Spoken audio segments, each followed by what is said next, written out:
அதிமுகல இப்போ வந்து புதுசா ஒரு கேம்பெயின் பண்றாங்க. அப்போ வந்து கரண்ட் பில் அதிகமாயிடுச்சு அப்படின்னு சொல்லிட்டு ஒரு பில்ல காமிச்சு, உங்க வீட்டு ஃபுல்லா அதிகமாயிடுச்சுன்னு ஒரு வீடு வீடா போயிட்டு கேம்பெயின் பண்றாங்கல்ல. சரி அத பத்தி நீங்க என்ன நினைக்கிறீங்க?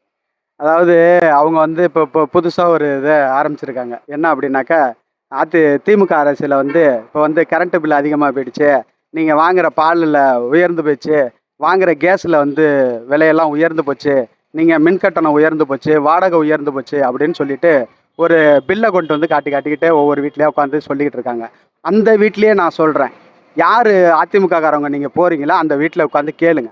மகளிரோட மகளிர் உரிம தொகை எத்தன மாசம் வாங்கியிருக்கீங்க?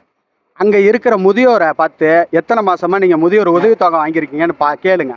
அதே மாரி நான் முதல்வன் திட்டத்துல அந்த மாணவர்கள் எவ்வளவு பயனடைஞ்சிருக்காங்கன்னு கேளுங்க. அதே மாரி மகளிரா இருந்தாக்கன்னா, நீங்க இலவச பயணத்துல எவ்வளவெல்லாம் நீங்க பயனடைஞ்சிருக்கேங்கிறத அந்த லிஸ்ட்டையும் அவங்கள எடுக்க சொன்னா சரியா இருக்கும்னு நான் நெனைக்கிறேன். நீங்க வந்து குற்றம் சொல்லணுங்கிறதுக்காண்டி ஏதோ ஒண்ண வந்து அந்த பில்ல காட்டிக்கிட்டு இருக்கீங்க.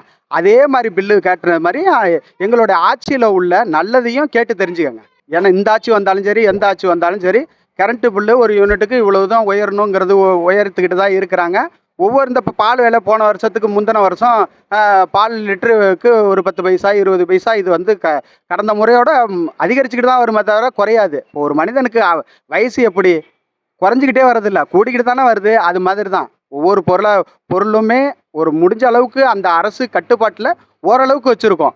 அத மிஞ்சி போச்சுன்னா ரூ. 1 ரூ. 2 கூட இருக்க தான் செய்யும். இதெல்லாம் வந்து இயல்பான காரணம். இந்த காரணத்த வச்சுக்கிட்டு நீங்க வீட்டுக்கு வீடு போயி, கரண்ட் பில் உங்க வீட்ல கரண்ட் பில் ஏறிடுச்சா? வாடகை ஏறிடுச்சா? நீங்க வந்து வாங்குற தண்ணி பாட்டில்ல கூட ஏறிடுச்சா? அப்படின்னு சொல்றதெல்லாம் இது வந்து மக்கள் ஏத்துக்க மாட்டாங்க.